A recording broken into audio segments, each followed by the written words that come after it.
तर बघा, हा एक प्रश्न आहे, नवोदयला विचारलेलाच आहे. हा सुद्धा एक प्रश्न. तुमची टेट असेल, त्याचबरोबर तुम्ही तलाठीची तयारी करत असाल किंवा तुम्ही कुठल्याही एक्झाम देत असाल, तर तुम्हाला मॅथ्स हा विषय कंपल्सरी असतो आणि मॅथ्स या विषयामध्ये तुम्हाला हा प्रश्न कंपल्सरी विचारलाच जातो. कारण दशांश सममूल्य किंवा दशांश अपूर्णांकाचं किती नॉलेज आहे ते याच्यामधून चेक केलं जातं. बघा, 5.1/40चे दशांश सममूल्य कोणतं असेल किंवा डेसिमल आपण याला म्हणतो, तर डेसिमल याच्यातलं कोणतं असेल. सिम्पल एक ट्रिक यूज करायची आहे. 5 पूर्णांक जसाचा तसा असणार आहे.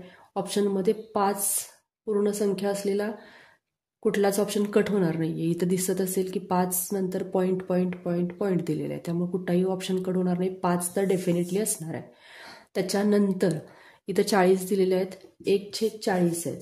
ठीक आहे.